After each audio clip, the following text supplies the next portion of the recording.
This video uses references from films like Giraya, Tamasha, and Bakban. Not to judge them, but to better understand what we often call love. A little familiarity with these stories might make the journey more relatable. जब हम ये कहते हैं कि I am in love with that person, तब actually में हम ये वर्ड लव किसके लिए यूज कर रहे होते हैं? उस इंसान की पर्सनैलिटी के लिए, या उसके नेचर के लिए, या फिर उसके पास कितने फाइनेंशियल रिसोर्सेज हैं, या कुछ और। एक एक करके आपके ये लव के मिसकंसेप्शन को ब्रेक करते हैं और फिर समझेंगे कि एक्चुअली में रियल लव होता क्या है। अगर कोई इंसान किसी के फाइनेंशियल रिसोर्सेज से अट्रैक्ट होता है, उसके पास कितनी गाड़ी है, उसके पास कौन सा फोन है, कौन सा घर है, वो उनसे अट्रैक्ट होता है और उसे ये लगता है कि एक्चुअल में वो उस इंसान से प्यार करता है, तब मुझे नहीं लगता कि आप और मैं ये दोनों ही एग्री करेंगे कि ये एक्चुअल में लव है, क्योंकि यहाँ तो उस इंसान की ही बात नहीं हो रही। अब मान लीजिए कोई इंसान आपके पास आके कहता है कि यार मैं आपसे प्यार करता हूँ, पर एक्चुअली में वो आपकी पर्सनैलिटी की तरफ अट्रैक्टेड है। उसे आपके बाल, आपके चिक्स, आपकी जॉ लाइन या आपके सिक्स पैक्स एब्स हैं जो उसे अट्रैक्ट कर रहे हैं, और वो उसमें आके कह रहा है कि मैं तुमसे प्यार करता हूँ। पर क्या एक्चुअल में ये लव है? मुझे एक बात बताइए, जो आपकी पर्सनैलिटी है ये आप कब तक मेंटेन कर पाएंगे? आप क्या सेम दिख पाएंगे अपनी लाइफ टाइम तक जैसे आप अभी दिख रहे हैं? मान लीजिए आपके पास कोई जादू है, आप कोई ऐसा जादू जानते हैं जिससे ना आपको कभी कोई बीमारी होगी, ना कभी कोई पिंपल होगा, और आप ऐसे ही वाइब्रेंट रहेंगे अपनी लाइफ टाइम। बट स्टिल वो इंसान आपकी पर्सनैलिटी तक कब तक अट्रैक्ट हो पाएगा? क्योंकि ये बेसिक ह्यूमन बिहेवियर है कि कोई चीज़ हमें लंबे समय तक अट्रैक्ट कर ही नहीं पाती। आपने आसपास बच्चों को देखा होगा, पहले उन्हें पसंद आता था GTA सिटी, फिर उन्हें पसंद आने लग गया सबवे सफर, फिर क्लैश ऑफ क्लेन्स, फिर पॉकीमोन गो आ गया, फिर कैंडी क्रश आ गया, फिर पबजी आ गया, अब वैलोरेंट आ गया। कोई भी इंसान किसी भी चीज के लिए ज्यादा समय तक अट्रैक्ट हो ही नहीं पाता है। हमें पहले लेवल 2 पे जाना था, फिर हमें आए तब हम बोर हो गए, अब हमें लेवल 3 पे जाना है। यही बेसिक ह्यूमन बिहेवियर है, क्योंकि लेवल 2 पे जब हम आ चुके हैं तब वो हमें डोपामीन, वो गुड केमिकल रिएक्शन ब्रेन में रिलीज नहीं हो रहे, अब हमें नेक्स्ट लेवल चाहिए। एंड दैट सेम प्रिंसिपल इंसान के पर्सनैलिटी, किसी इंसान की गुड लुक्स पे अप्लाई होता है। जब तक वो इंसान हमें मिलता नहीं है तब हमें लगता है यार ये कितना सुंदर आदमी, मिल जाए तो जिंदगी सेट है। पर जब वो मिल जाता है तब कितने समय तक वो उस तक अट्रैक्ट रह पाता है? You said we'll do this together और अब तुम्हें 10 बार फोन करना पड़ता है to get one fucking reply। नहीं तो क्या, सीधा उठ के ऑफिस आ जाओगी?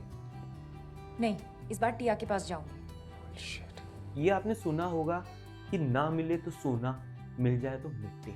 तो क्या एक्चुअल में आपकी पर्सनैलिटी से मिला हुआ प्यार क्या एक्चुअल में रियल लव है? I don't think so. अब कुछ इंटेलिजेंट लोग कहेंगे यार वो उसका कैरेक्टर है, वो उसका नेचर है जिससे मैं प्यार करता हूँ, वो लविंग है, वो प्रोटेक्टिव है, वो केयरिंग है।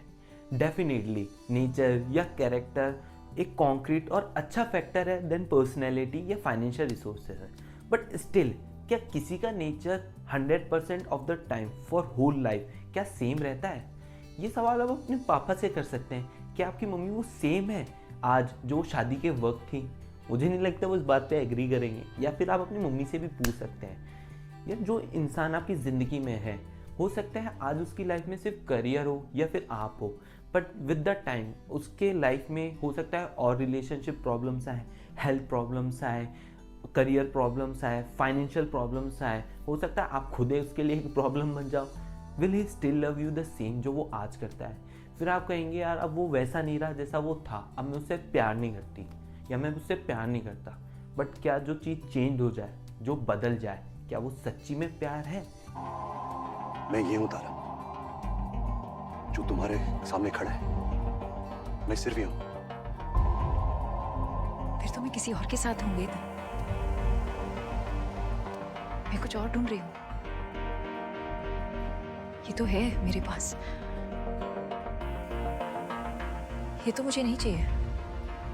क्या वो सच्ची में लव है जो बदल जाता है? नहीं। अब आप गुस्सा करेंगे यार ये प्यार नहीं है, वो प्यार नहीं है। वीरेंद्र फिर एक्चुअल में प्यार है क्या?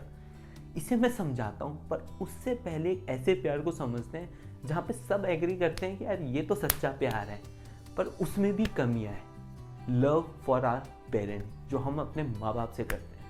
ऑफकोर्स हम हमारे माँ बाप से इसलिए प्यार नहीं करते क्योंकि उनका नेचर अच्छा है, या उनकी पर्सनैलिटी अच्छी है, या फिर वो गुड लुकिंग है, या उनके पास बहुत पैसे हैं।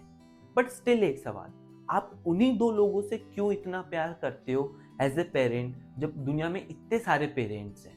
अब आप बोलोगे यार ये कैसा सवाल है, दुनिया में से वो 2 लोग ही हैं जिन्होंने हमारे लिए इतना कुछ किया है, हमें पाला पोसा, हमें बड़ा किया, हमारे पे पैसे खर्च किए, हमें प्यार दिया। दुनिया में और किसी ने हमारे लिए कुछ किया ही नहीं ऐसा। बट स्टिल आप उन मेमोरी से अटैच हो, आप उन मेमोरी से प्यार कर रहे हो जहाँ आपको पता है कि उन्होंने हमारे लिए इतना कुछ किया है। ऐसे बहुत से माँ बाप हैं दुनिया में जो शायद अपने बच्चों के लिए इतना कुछ नहीं कर पाते और उनके बच्चे उनसे प्यार भी नहीं करते, वो लड़ते रहते हैं। उन्हें लगता है यार हमारे माँ बाप ने हमारे लिए नहीं किया जो औरों के माँ बाप करते हैं, तो क्या वो सही है? हैं? ये घर की दीवारों पर जो पपड़ियां लटक रही हैं, ये पपड़ियां थोड़ी हैं, आपकी सफलता के झंडे ही हैं। मॉडर्न आर्ट टाइप से है तो हम लोग समझ नहीं पा रहे हैं। ये पूरे इलाहाबाद में 2 ही चीज तो फेमस है, एक संगम, दूसरे आप और आपकी सफलता। या फिर जब उनके माँ बाप बूढ़े हो जाते हैं, जब वो नहीं कर पाते, तो क्या जब वो उन्हें छोड़ देते हैं तो क्या वो सही है?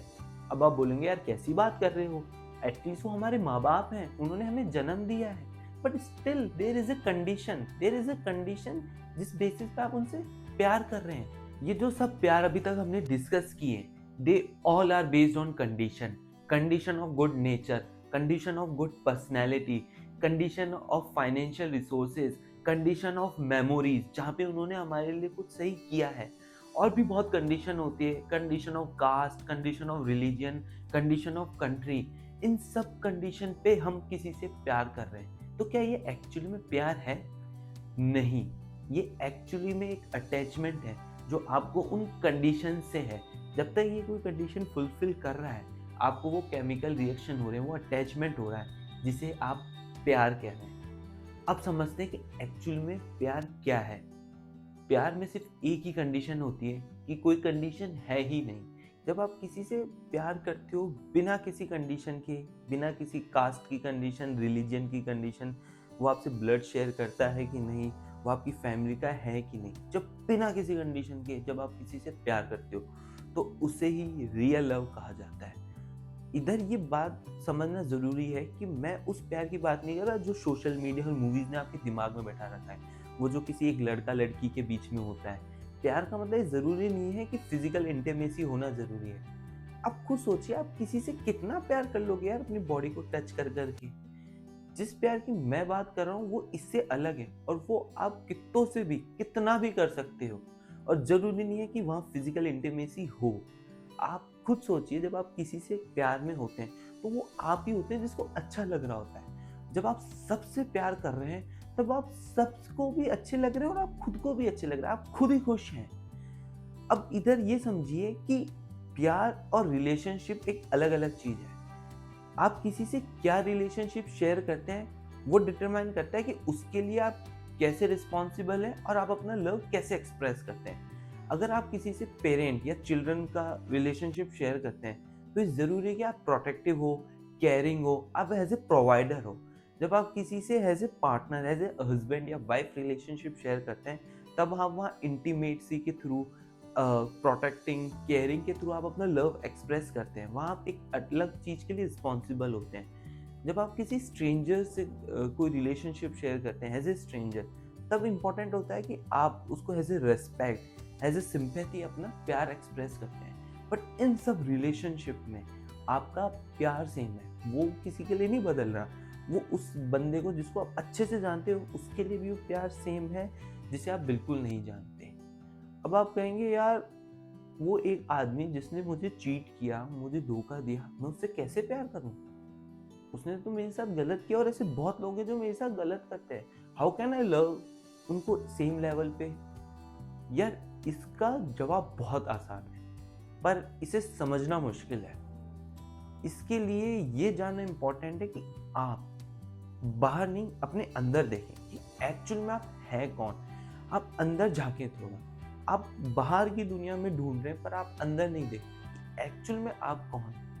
जब ये अंडरस्टैंडिंग क्लियर हो जाती है ना कि मेरे अंदर क्या है और मैं एक्चुअली में क्या हूँ, तब बहुत इजी हो जाता है इस प्यार को समझना जिस प्यार की मैं बात कर रहा हूँ। फिर आप ये समझ जाते हैं कि ज़रूरी नहीं है कि किसी से प्यार करने के लिए किसी से नफरत की जाए या किसी और से ना प्यार किया जाए।